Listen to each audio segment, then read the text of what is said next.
ভয় পাইতে থাকে, আতঙ্কিত হইতে থাকে, কপালটা ঘামতে থাকে, জিহ্বাটা লড়াইতে থাকে, কিন্তু কথা বলতে পারে না, চোখ দুইটা বড় বড় হয়ে যায়, গলার আওয়াজ পাল্টায় যায়, গড় গড় গড় গড় করতে থাকে ভয়ে।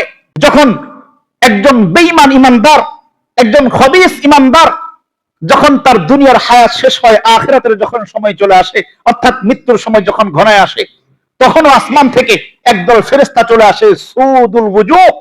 নবীজি বলেন, তবে তাদের চেহারা এখন আর সুন্দর নাই, তাদের চেহারা এখন আর ঝলমলে নাই, তাদের চেহারা হবে কালো কুসরি বিশ্রী এক চেহারা নিয়ে আসবে।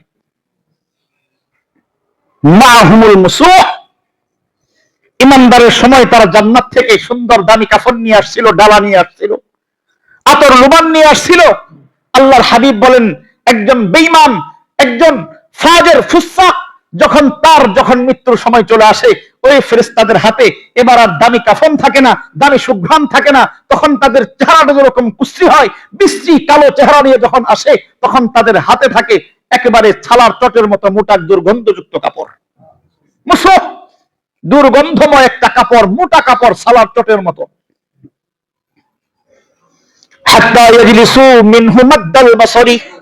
ওই ইমানদারের মতো ঠিক ওই মুমূর্ষ ব্যক্তির সামনে, ওই ফাসিকের সামনে একেবারে সারিবদ্ধ হইয়া ওই দুইজন ওই ফেরেশতার দল বসে যায়। সুম্মা ইয়াজিউ মালাকুল মউত, মালাকুল মউত চলে আসে, হাত্তা ইয়াজলিসা ইনদা রাসিহি, মালাকুল মউত এসে ওই মুমূর্ষ ব্যক্তির মাথার পাশে এসে বসে। ফাকাল আইয়াতুহান নাফসুল খাবিসা, ও দুর্গন্ধময়, ও খারাপ আত্মা বের হয়ে আসো, খারাপ আত্মা বের হয়ে আসো। উখরুজি ইলা সাখাতিম মিনাল্লাহি ওয়া গাদাব, আল্লাহ তাআলার অসন্তুষ্টি, আল্লাহ তাআলার রাগ আর গুসার দিকে বের হয়ে আসো। বলেন নাউজুবিল্লাহ। আল্লাহ তাআলার রাগের দিকে বের হয়ে আসো। যদি বলেন আমাদেরকে এরকম যদি ডাক দেয় মালাকুল মউত, কি হবে বলেন? যদি আমাদেরকে বলে আল্লাহ তাআলার রাগের দিকে বের হয়ে আয়, তখন কেমন হবে বলেন হালতটা? আল্লাহর হাবিব বলেন, ফাতাফাররাকু ফি জাসাদিহি, রূহ আর বের হইতে চাবে না, রূহ চাবে না আর বের হয়ে যায়। এই জন্য রূহটা শরীরের প্রত্যেকটা অঙ্গ প্রত্যঙ্গের সাথে একবার লেপটা জড়ায়া যাবে, একেবারে বের হইতে চাইবে না।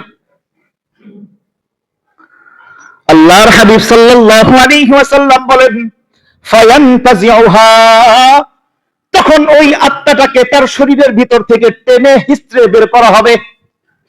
কেমন টেনে হিস্ট্রে বের করা হবে? কামা ইউনতাজাউল ফাসুহ।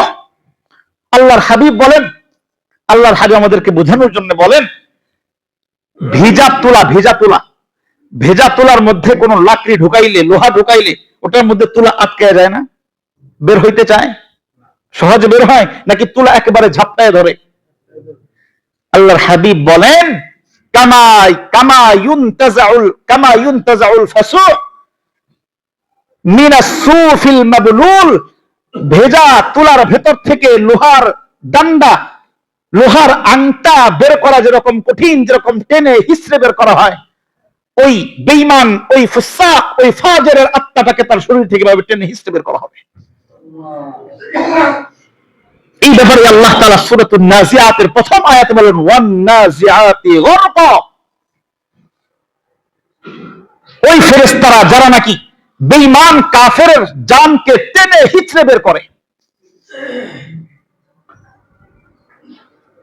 গরকা ওয়ান নাজিআত মানে কেটে দেওয়া।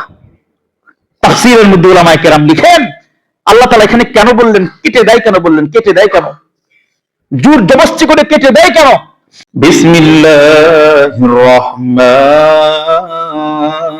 রহিম। قل إن الموت الذي تفرون منه فإنه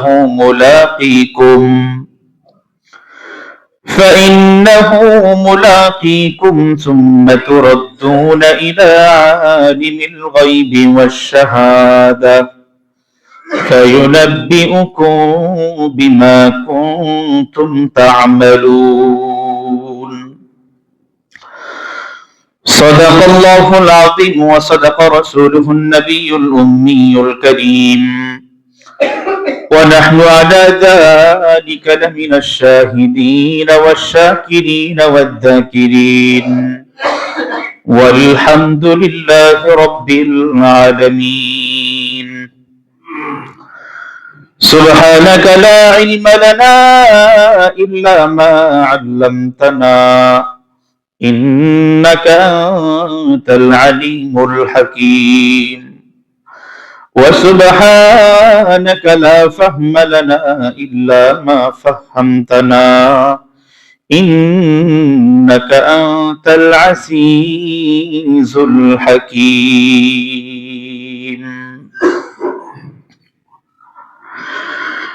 अरे आकिल न हो गाफिल तुझे दुनिया से जाना है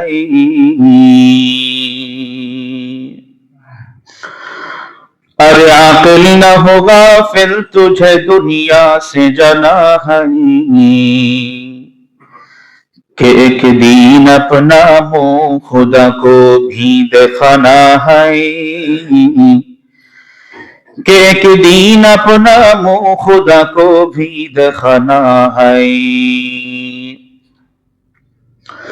गुलाब गुलशन जुदा गश्ता तरू ताजा नमी मानद गुलाब गुलशन जुदा गश्ता तरू ताजा नमी मानद अगर मानद शबो मानद शबोदेगर नुमी मानद अगर मानद शबो मानद शबोदेगर नुमी मानद हमेशा इज्जते मेहमा हमेशा इज्जते मेहमा बाए खाना नुमी मानद अगर मानद शबो मानद शबोदेगर नुमी मानद अगर मानद शबो मानद शबोदेगर नुमी मानद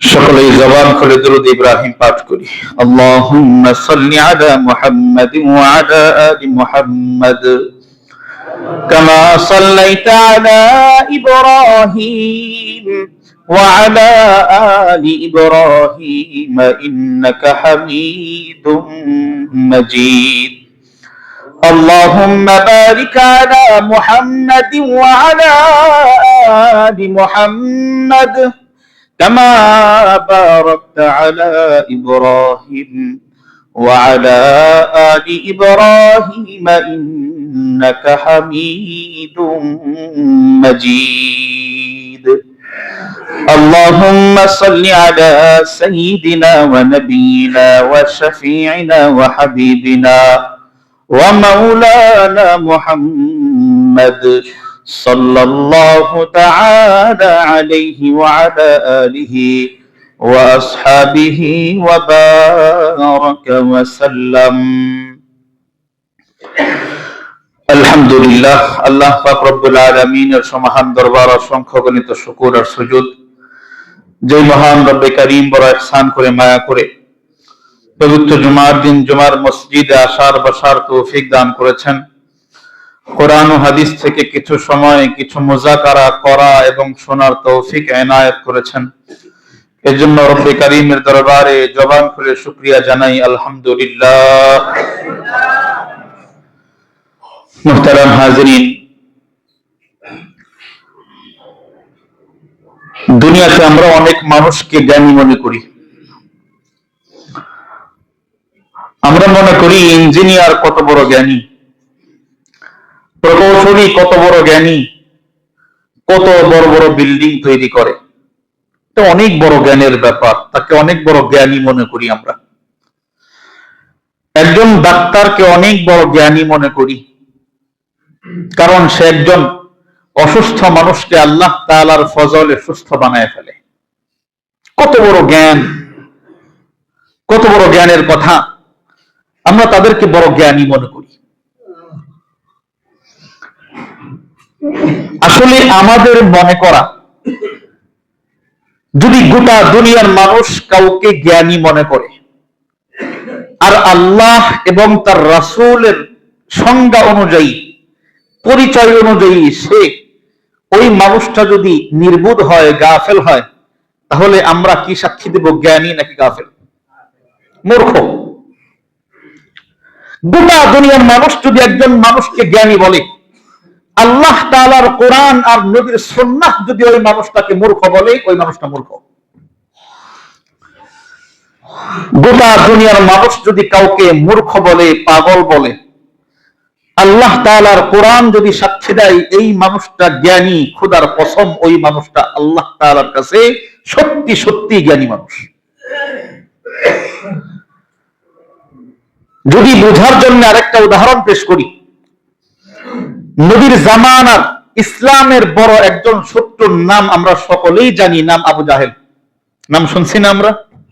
নাম আবু জাহেল। আবু জাহেলের অর্থ হইল মূর্খের বাবা, মানে কড়া মূর্খ,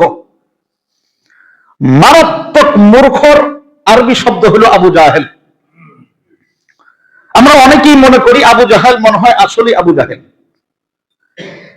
আবু জাহেল আসলে আবু জাহেল না, তার আসল নাম হইল আবুল হাকাম। তার আসল নাম হইল আবুল হাকাম, মহাজ্ঞানী। বলবেন মহাজ্ঞানী নামে? না, নামে না, কামে মহাজ্ঞানী। আরবের মতো সমাজ, তার মধ্যে আবার কুরাইশ বংশ, সবচাইতে মারাত্মক, সবচাইতে দামি বংশ যেই কুরাইশ বংশ, সেই কুরাইশ বংশের প্রধানতম একজন নেতার নাম হইল আবুল হাকাম। কি বলেন? মূর্খ না অনেক জ্ঞানী? নর্মাল জ্ঞানী না মহাজ্ঞানী? মহাজ্ঞানী, সত্যিকার অর্থেই মহাজ্ঞানী ছিল। কিন্তু সে আল্লাহ তাআলাকে চিনে নাই, নবীকে চিনে নাই, কোরআনকে চিনে নাই, চিন্নাও চিনে নাই, নবীকে বুঝার পরেও বুঝে নাই, আল্লাহ তাআলাকে জানার পরেও স্বীকার করা নাই। এজন্য ইসলাম তার নাম দিয়েছে আবু জাহেল। গোটা দুনিয়ার মানুষ কিয়ামত পর্যন্ত যত আনেওয়ালা মানুষ দুনিয়াতে আসবে, প্রত্যেকটা মানুষ তাকে চিনবে আবু জাহেল নামে। কি নামে? আসল নাম কি ছিল? মহাজ্ঞানী আবুল হাকাম। যেহেতু আল্লাহ তাআলার থিওরিতে, নবীর সুন্নাতের থিওরিতে এই মানুষটা জ্ঞানী নয়, এজন্য গোটা দুনিয়ার মানুষের কাছে পরিচিত সে মূর্খ হিসেবে। তার মানে বোঝা গেল, একজন মানুষকে গোটা দুনিয়া যদি জ্ঞানী মনে করে, আল্লাহ তাআলার রাসূলের থিওরি যদি ওই মানুষটাকে মূর্খ বলে, আল্লাহর কসম ওই মানুষটা সত্যিকার অর্থেই মূর্খ। তাহলে আসেন, আল্লাহ তাআলার থিওরিতে জ্ঞানীকে, নবীর থিওরিতে জ্ঞানীকে?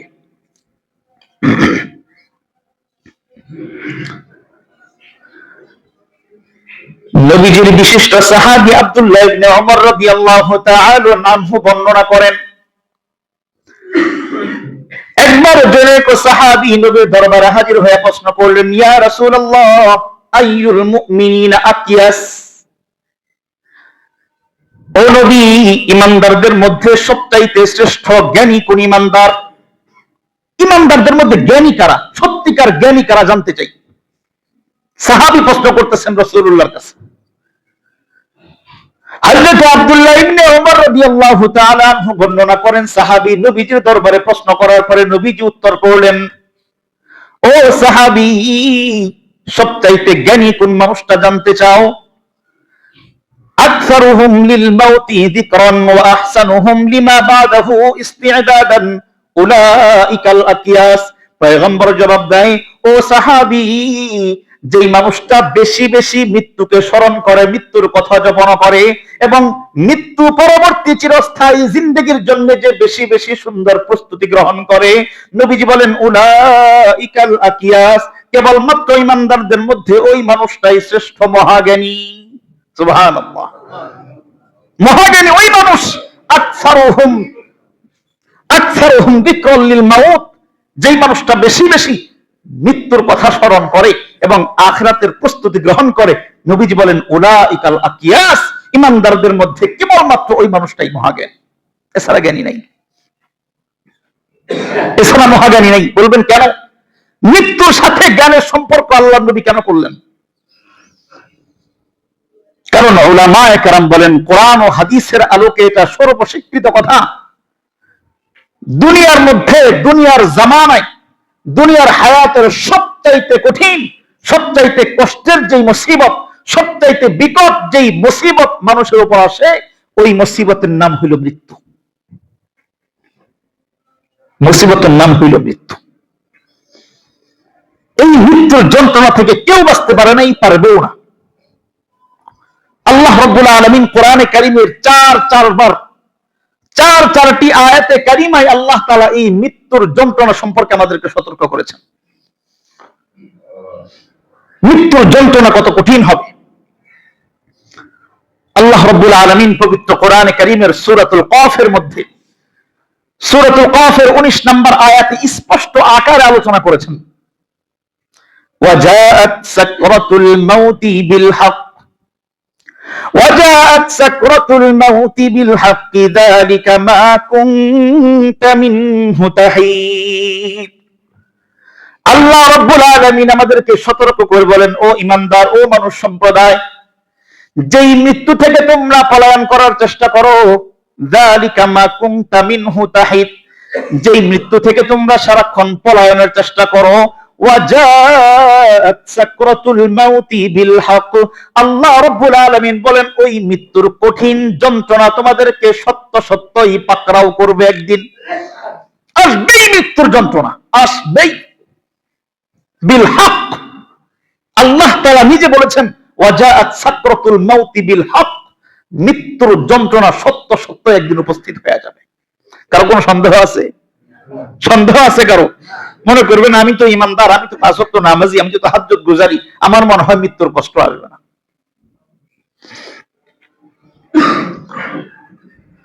গোটা দুনিয়ার মানুষের মধ্যে সর্বশ্রেষ্ঠ মানুষ মুহাম্মাদুর রাসূলুল্লাহ সাল্লাল্লাহু আলাইহি ওয়াসাল্লাম, নবীজি দুনিয়া থেকে ইন্তেকাল করেছেন।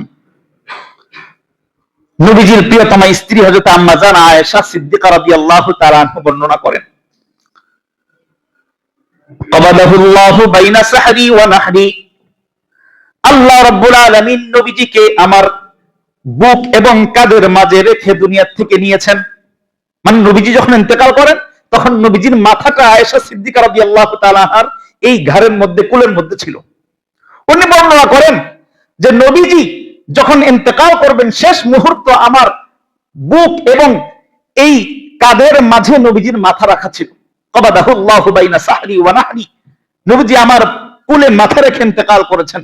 ইন্তেকালের পূর্ব হালত আম্মা জান আয়েশা সিদ্দিকা রাদিয়াল্লাহু তাআলা বর্ণনা করতেছেন।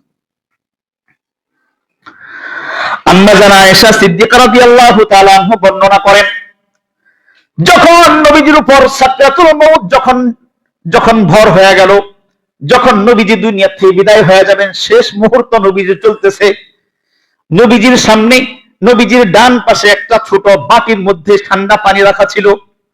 নবীজি বারবার তার কপালটা ঘামায় যাইতেছিল, মৃত্যুর যন্ত্রণার কারণে নবীজি তার ডান হাতটা বারবার ওই পাত্রের মধ্যে পানিতে ভিজায় ভিজায় নবীজির চেহারাটা মাসেহ করতেছিলেন। নবীজি চেহারাটা বারবার মাসেহ করতেছিলেন আর নবীজি বলতেছিলেন, লা ইলাহা ইল্লাল্লাহ ইন্না লিল মাউতি সাকারাত। ও আয়েশা, লা ইলাহা ইল্লাল্লাহ, আল্লাহ ছাড়া আসলে কোনো মাবুদ নাই, আল্লাহ তাআলা একমাত্র ইলাহ, আল্লাহ ছাড়া কোনো ইলাহ নাই। ইন্না লিল মাউতি সাকারাত, নিশ্চয় মৃত্যুর কঠিন থেকে কঠিন যন্ত্রণা আছে। মৃত্যুর যন্ত্রণা বড় কঠিন। নবীজির এই হালত দেখে নবীজি কুকড়াইতেছিলেন, বারবার জ্ঞান হারাইতেছিলেন, আবার জ্ঞান আসে, আবার জ্ঞান হারায় ফেলেন, এত যন্ত্রণা। নবীজির এই যন্ত্রণা দেখে নবীজির প্রিয়তমা কন্যা হযরত ফাতেমাতুজ জাহরা রাদিয়াল্লাহু তাআলা আনহা নবীজির সামনে বসা, উনি জারজার হয়ে কান্না করতেছেন, ইয়া আবাতা ইয়া কারাবা, হায় আমার বাবার কত কষ্ট, হায় আমার বাবার কত কষ্ট। নবীজির কন্যা ফাতেমাতুজ জাহরা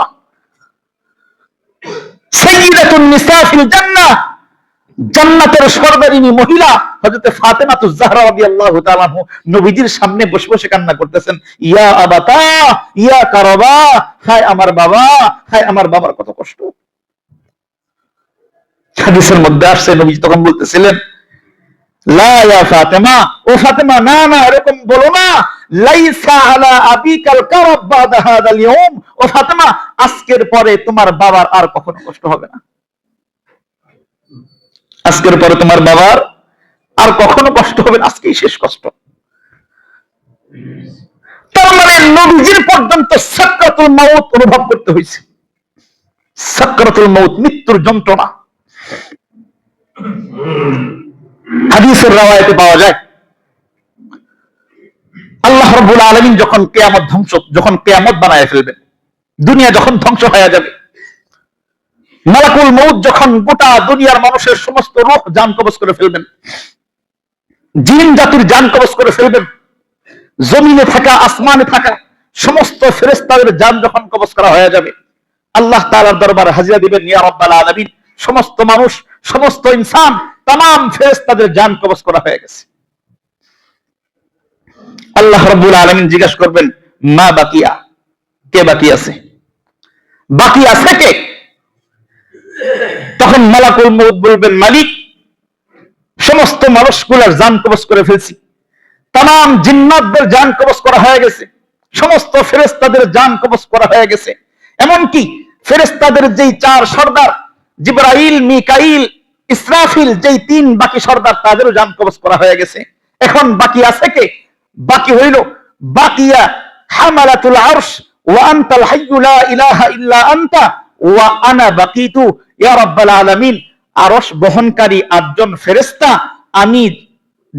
আমি আজরাইল, আর আপনি ছাড়া আর কেউ বাকি নেই। আল্লাহ রাব্বুল আলামিন ঘোষণা করবেন, লিয়ামুত হামালাতুল আরশ, আরশ বহনকারী আট ফেরেশতার জানও কবজ করে নিয়ে আসো। মালাকুল মউত আরশ বহনকারী যে আট ফেরেশতা, তাদের জানও কবজ করে ফেলবেন। এবার আল্লাহ জিজ্ঞাসা করেন, মা বাকিয়া, এখন বাকি কে? মালাকুল মউত জবাব দিবে, বাকিতা আনতাল হাইয়্যু লা তামুত ওয়া বাকিতু আনা। মালিক, এখন আপনি তো কখনো মৃত্যুবরণ করবেন না, চিরঞ্জীব আপনি, আর আমি মালাকুল মউত ছাড়া আর কেউ বাকি নেই। আল্লাহ রাব্বুল আলামিন ঘোষণা করবেন, ইন্নী কাতাবতুল মাউতা আলা কুল্লি মান তাহতা আরশি। আল্লাহ রাব্বুল আলামিন বলেন, তখন মালাকুল মউতকে ঘোষণা করবেন যে আমার আরশের নিচে যারা আছে সকলের জন্য আমি মৃত্যুর বরাদ্দ দিয়ে দিয়েছি। সবার জন্য মৃত্যুর বরাদ্দ দিয়ে দেওয়া। অতএব ওয়া আনতা খালকুম মিন খালকি, আর তুমিও যেহেতু আমার একজন সৃষ্টি, আরশের নিচে থাকো, ফামুত, অতএব তুমি নিজেকে নিজের নফস কবজ করে ফেলো, নিজেও মরে যাও। মালাকুল মউত হাদিসের মধ্যে আসছে, হাদিসের ইবারতের মধ্যে মালাকুল মউত একটা চিৎকার মারবে। তখন আল্লাহ তাআলার হুকুম পাওয়ার পর একটা চিৎকার মারবে, চিৎকার মেরে বলবে, লাউ আলিমতু সাকরাতাল মাউত, মালিক, আমি মালাকুল মউত যদি জানতাম মৃত্যুর যন্ত্রণা এত কঠিন, মা কবাজতু আরওয়াহাল মুমিনিন, আপনার থেকে অনুমতি নিয়ে আমি কোন ইমানদারের জান কখনো কবজ করতাম না। এত কঠিন এই মৃত্যুর যন্ত্রণা যদি আমি জানতাম, আমি কখনো ইমানদারের জান কবজ করতাম না।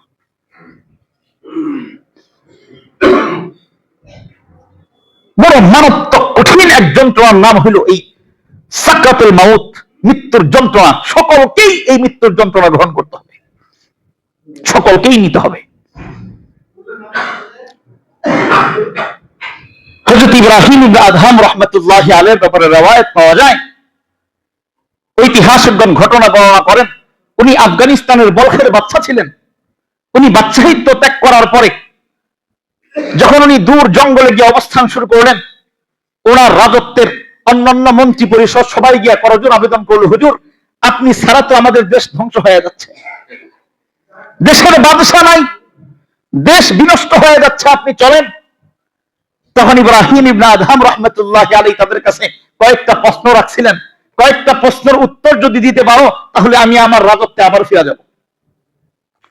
ইব্রাহিম আদহাম রহমতুল্লাহ আলাই ওই মন্ত্রী পরিষদের কাছে সবচেয়ে গুরুত্বপূর্ণ প্রশ্ন রাখছিলেন। প্রথম প্রশ্ন, এই প্রশ্নের উত্তর দিতে পারলে আমি আমার রাজত্ব ফিরে যাব। ও আমার মন্ত্রী পরিষদ, বলো আমি যখন দুনিয়া থেকে বিদায় হব, আমি যদি আমার রাজত্বে ফিরে যাই, তাহলে কি আমার মৃত্যুর যন্ত্রণা আল্লাহ তাআলা মাফ করবেন? বলেন, এই গ্যারান্টি দেওয়ার ক্ষমতা কারো আছে? আছে কারো?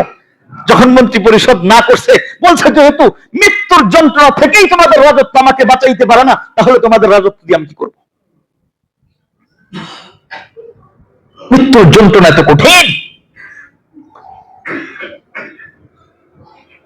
হযরত ইব্রাহিম আলাইহিস সালাতু ওয়াস সালাম আমাদের জাতির পিতা, মিল্লাতা আবিকুম ইব্রাহিম,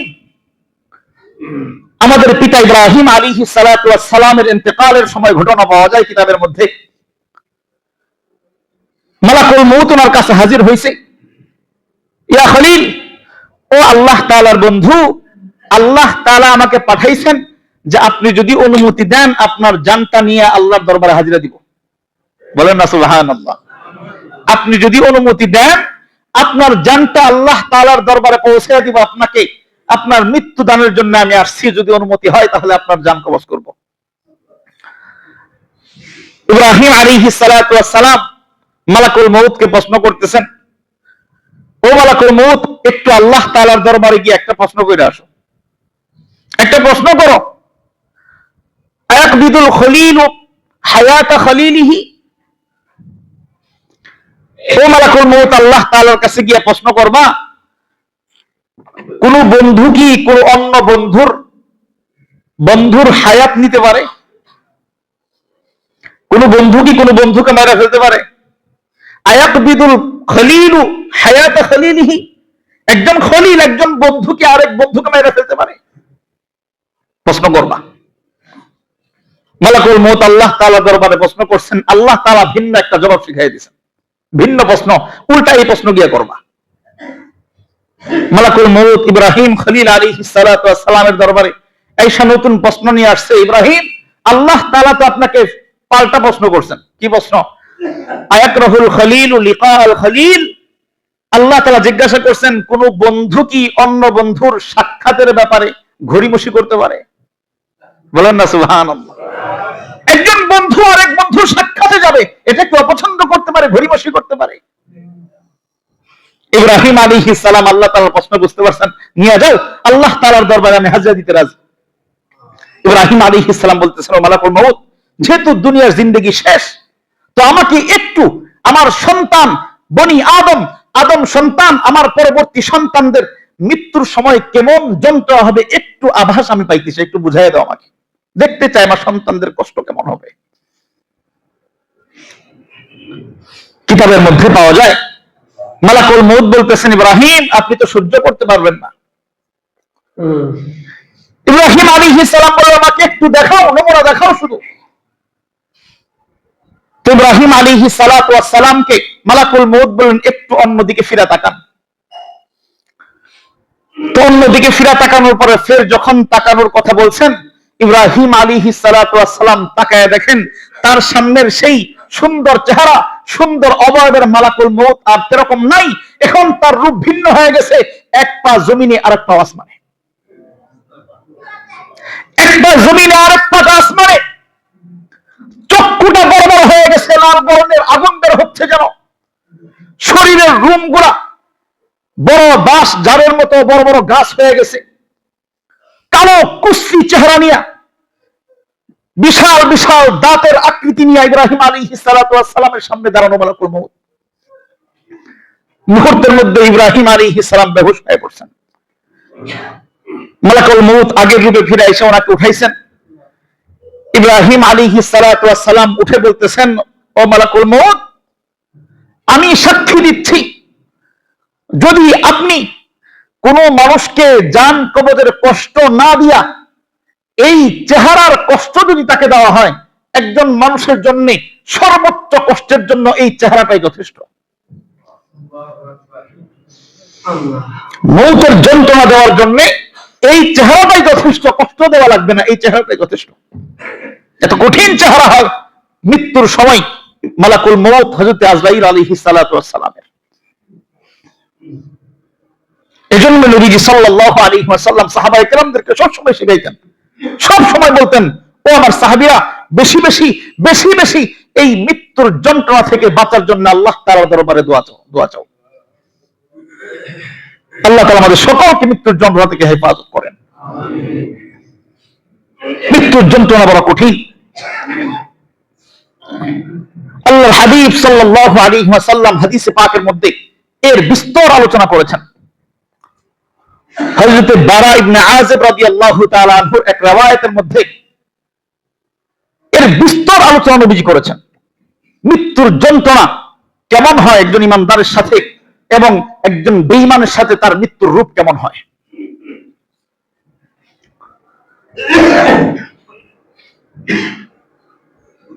সিহা সিত্তার অন্যতম হাদিসের কিতাব সুনানে আবি দাউদের 4753 নম্বর হাদিসের বর্ণনায় হযরত বারা ইবনে আযিব রাদিয়াল্লাহু তাআলা আনহু থেকে একজন ইমানদারের মৃত্যু এবং বেঈমানের মৃত্যুর হালত আল্লাহর নবী তুলে ধরেছেন।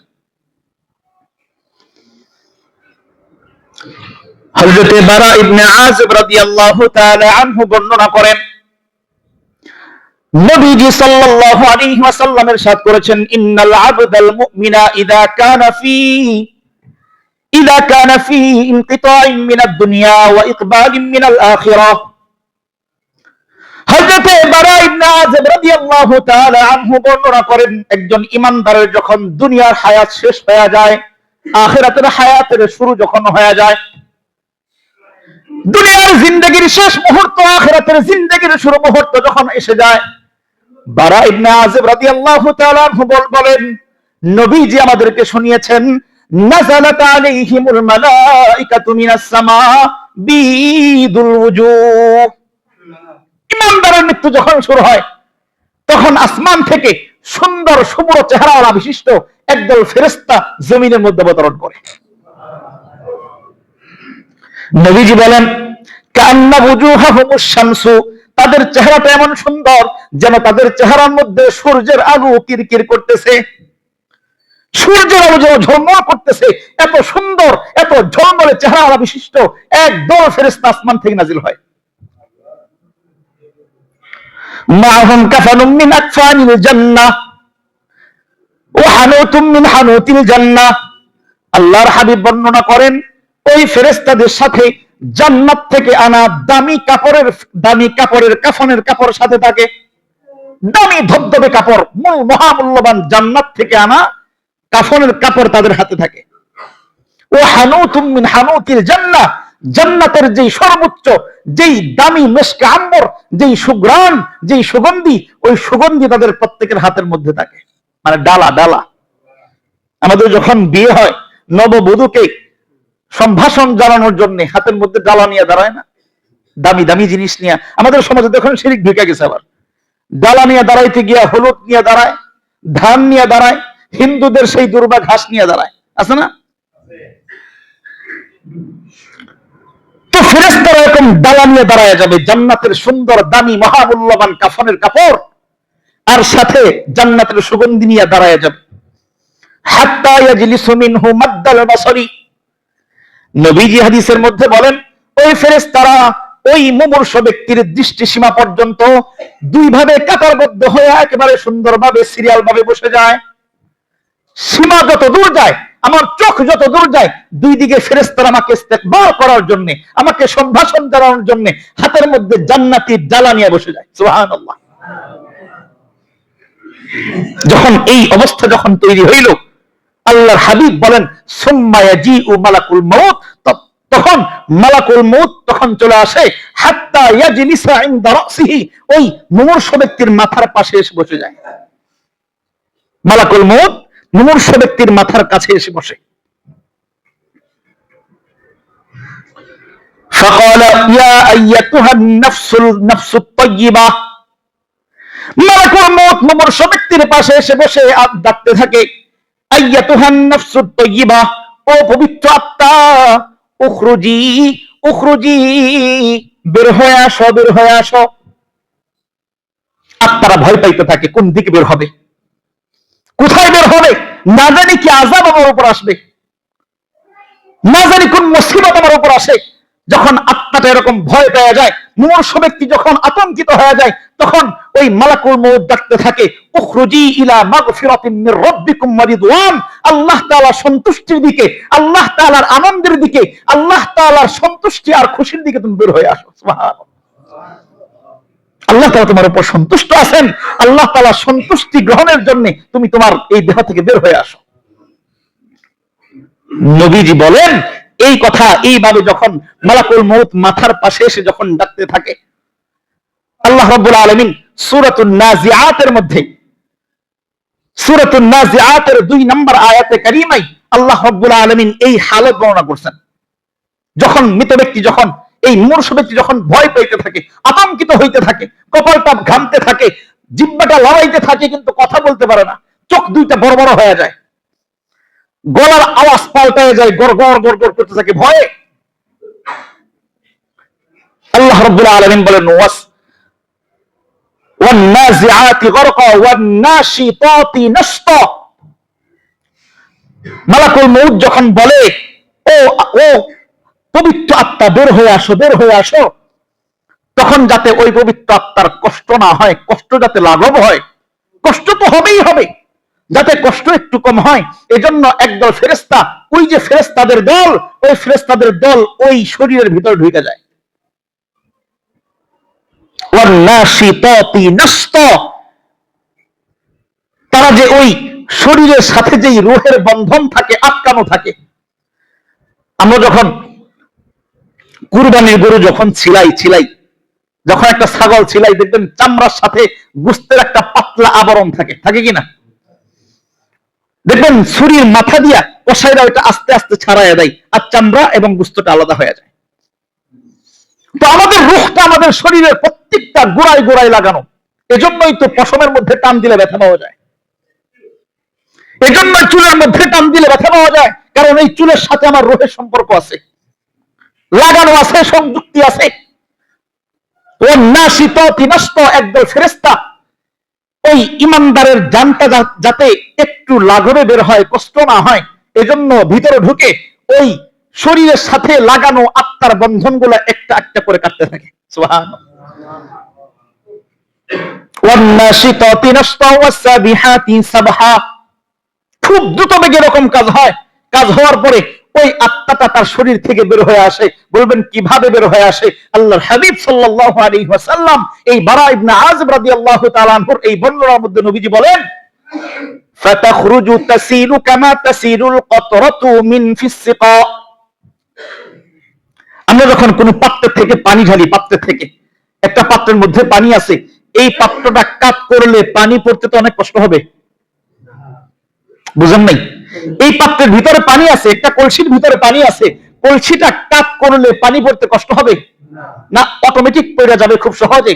নবীজি বলতেছেন, ফাতাখরুজু তাসিলু কামা তাসিলুল কতরাতু মিন ফিসসিকা, পাত্রের থেকে পানি যেভাবে আস্তে করে গড়ায় পড়ে, ইমানদারের রূহটা তার বডি থেকে আস্তে করে বের হয়ে যাবে। সুবহানাল্লাহ,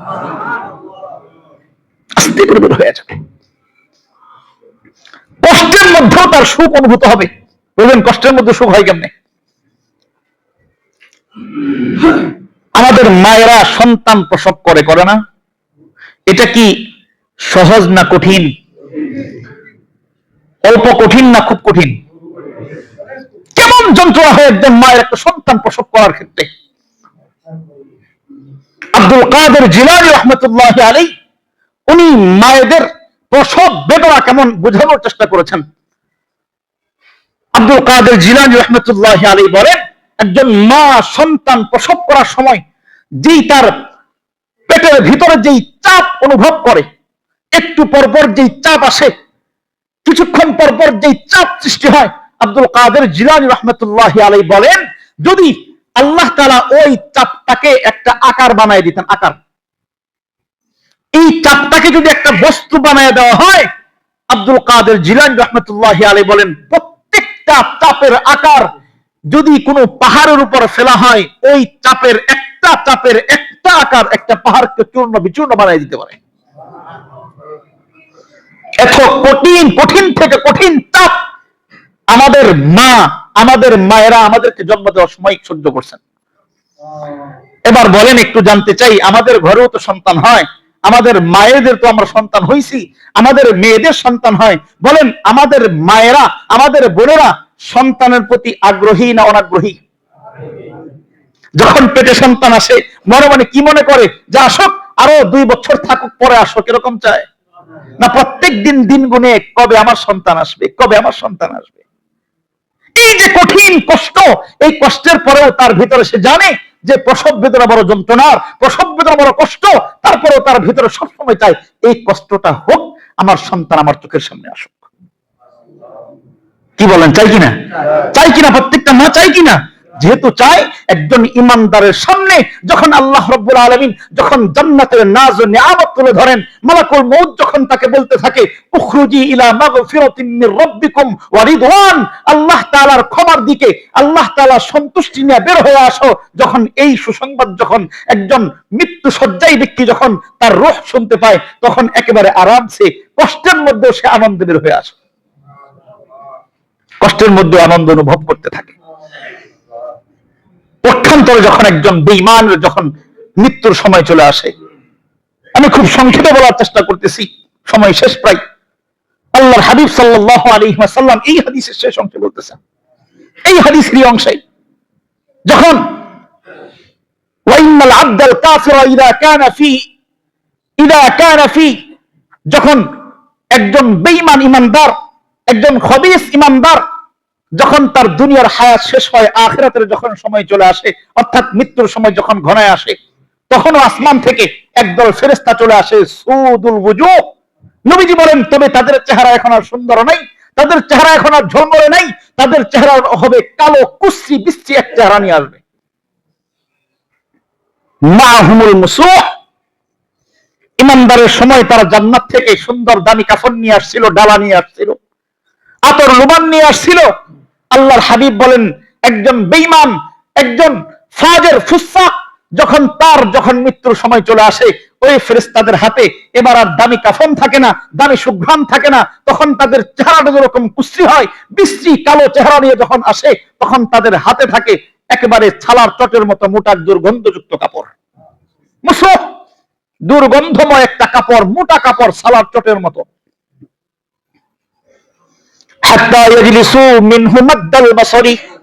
ওই ইমানদারের মতো ঠিক ওই মুমূর্ষ ব্যক্তির সামনে, ওই ফাসিকের সামনে একেবারে সারিবদ্ধ হইয়া ওই দুইজন ওই ফেরেশতার দল বসে যায়। সুম্মা ইয়াজিউ মালাকুল মউত, মালাকুল মউত চলে আসে, হাত্তা ইয়াজলিসা ইনদা রাসিহি, মালাকুল মউত এসে ওই মুমূর্ষ ব্যক্তির মাথার পাশে এসে বসে। ফাকাল আইয়াতুহান নাফসুল খাবিসা, ও দুর্গন্ধময়, ও খারাপ আত্মা বের হয়ে আসো, খারাপ আত্মা বের হয়ে আসো।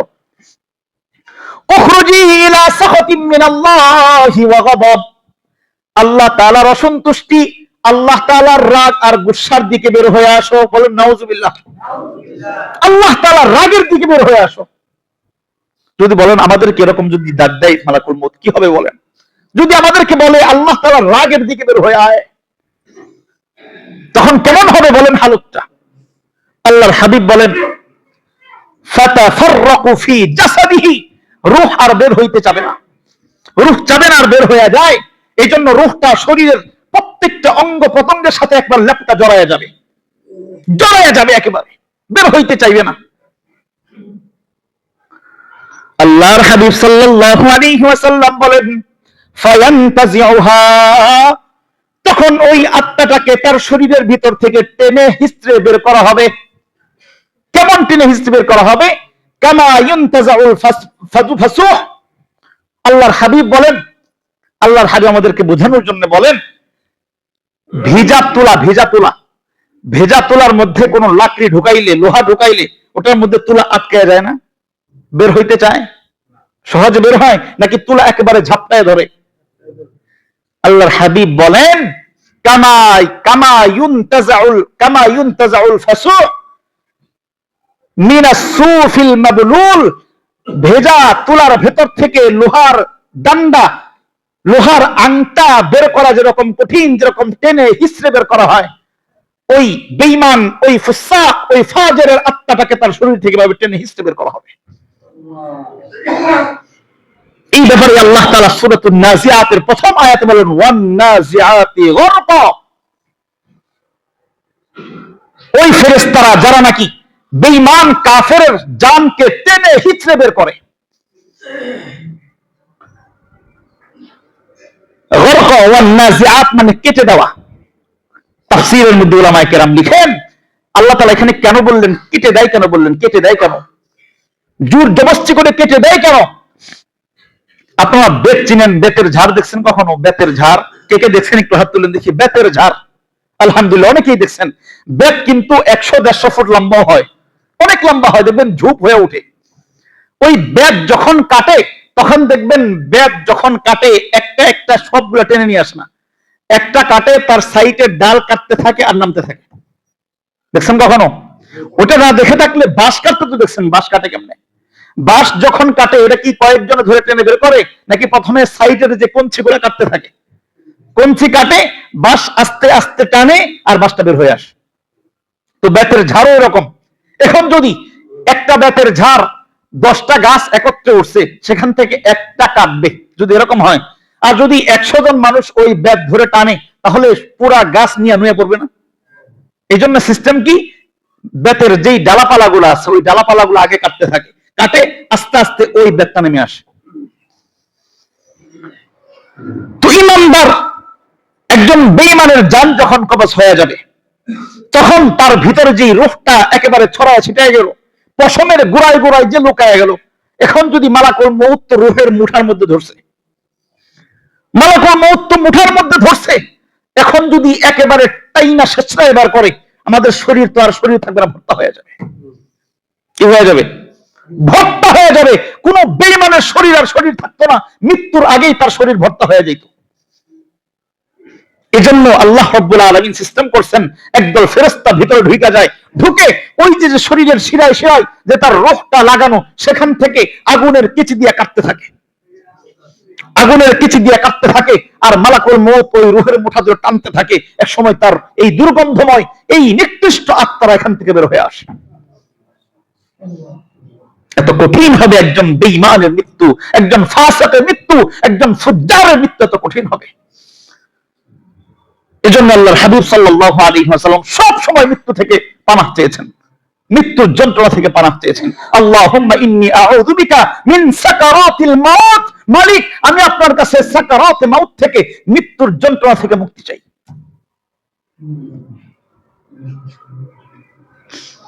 আল্লাহ রাব্বুল আলামিন পবিত্র কোরআনে কারীমের এক আয়াতের মধ্যে বলেন ওয়ালাউ তারা ইযিজ যালিমুনা ফি গামারাতিল মাউত ওয়াল মালাইকাতু বাসিতু আইদিহিম। আল্লাহ রাব্বুল আলামিন তার হাবিবকে বলতেছেন, ও হাবিব, জালিমের মৃত্যু কত কঠিন যদি একটু দেখতেন। ওয়ালাউ তারা ইযিজ যালিমুন ফি গামারাতিল মাউত, জালিমের মৃত্যুর সন্নিকটের হালত যদি আপনি একটু দেখতেন, কত কঠিন হয় তার মৃত্যু। আর ইমানদারের মৃত্যু কত সহজ, কত সুন্দর। পবিত্র কোরআনে কারীমের সূরাতুল ফুসসিলাত, যেটাকে হামিম সাজদা বলা হয়, ওই হামিম সাজদার 30 নম্বর আয়াতে কারীমে আল্লাহ তাআলা ইমানদারের মৃত্যুর বিস্তার আলোচনা করেছেন। আমি শুধু আয়াতের তরজমা বলেই কথা শেষ করব। আল্লাহ রাব্বুল আলামিন যখন ইমানদারের মৃত্যু যখন সামনে চলে আসে, তখন ওই যে ভয়, ওই যে আতঙ্ক, যাতে আতঙ্কগ্রস্ত না হয় সাথের যেই সুন্দর চেহারাওয়ালা ফেরেশতাদের দল, তখন ওই ফেরেশতাদের দল তার সামনে তাদেরকে অভয় দিতে থাকে, সান্ত্বনা দিতে থাকে। ইন্নাল্লাযীনা ক্বালু রাব্বুনাল্লাহ সুম্মা ইসতাকামু, আল্লাহ রাব্বুল আলামিন বলতেছেন যারা নাকি নিজেদেরকে পরিচয় দেয়, ইন্নাল্লাযীনা ক্বালু রাব্বুনাল্লাহ, যারা বলে আমাদের রব, একটু বলেন না আমাদের রব আল্লাহ, যারা বলে আমাদের রব আল্লাহ, সুম্মা ইসতাকামু, এরপর এই কথার উপর অবিচল থাকে। এই কথার উপর অবিচল থাকে মানে কি? এর ব্যাখ্যা অনেক লম্বা। সংক্ষেপে যদি বলতে হয়, আল্লাহ তাআলা নামাজের আদেশ করেছেন, রব আদেশ করেছেন নামাজ পড়তে, বান্দা নামাজ পড়ে, তার মানে সে তার কথার উপর অটল থাকে। আল্লাহ তাআলা পর্দা ফরজ করেছেন, পর্দা করতে হুকুম করেছেন, বান্দাটা পর্দা করে, তার মানে তার রবকে সে স্বীকৃতি দেয়, সে মানে। আল্লাহ তাআলা হারাম খাওয়ার থেকে নিষেধ করেছেন, সুদ ঘুষ জেনা ব্যভিচার থেকে নিষেধ করেছেন, মিথ্যা বলতে নিষেধ করেছেন, ওজনে কম দেওয়ার থেকে নিষেধ করেছেন।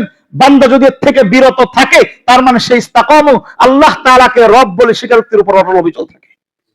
যদি এরকম হয়, এরকম ইমানদার যদি হয়, আল্লাহ তাআলা বলতেছেন যদি তোমরা এরকম হইতে পারো তাতানাজ্জালু আলাইহিমুল মালাইকা, ওই মৃত্যুর কঠিন আযাবের সময়, কঠিন যন্ত্রণার সময় তোমাদের উপর আমি রবের পক্ষ থেকে রহমতের ফেরেশতা নিযুক্ত হয়ে যায়, এসে আমাদেরকে সান্ত্বনা দিবে।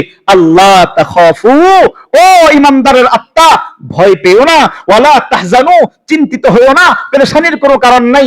আল্লাহ তাখাফু ওয়ালা তাহজানু ওয়াবশিরু বিল জান্নাহ, তুমি দুনিয়াতে থাকা অবস্থায় আল্লাহ তাআলা তোমার জন্য যে জান্নাত তৈরি করেছেন সেই জান্নাতের সুসংবাদ গ্রহণ করো। সুবহানাল্লাহ। এখন তখন ওই আত্মাগুলা ভয় বলতে থাকে তোমরা তো এখন অভয় দিচ্ছ, আমার ইন্তেকালের পরে না জানি কি হয় আমার সাথে, আমার কবরে না জানি কি হয়, আমার হাসরে না জানি কি হবে। তখন যখন ইমানদার এই আতঙ্কিত হইতে থাকে, ওই ফেরেশতারা আবার অভয় দিতে শুরু করে, না উম্মত, না বান্দা, নাহনু আউলিয়াউকুম ফিল হায়াতিদ দুনিয়া ওয়া ফিল আখিরাহ, আল্লাহ তাআলা আমাদেরকে এই বার্তা দিয়ে পাঠাইছেন যে আমরা তোমাকে শোনাচ্ছি যে তুমি মনে করো না এখানেই আমাদের সাথে তোমার সম্পর্ক শেষ, না, নাহনু আউলিয়াউকুম ফিল হায়াতিদ দুনিয়া, আমরা তো দুনিয়ার জমিনে তোমার বন্ধু ছিলাম, ওয়া ফিল আখিরাহ, ইন্তেকালের পরেও সদা সর্বদা প্রত্যেকটা ঘাটিতে ঘাটিতে বন্ধু হিসেবে আমরা তোমার সাথে থাকবো।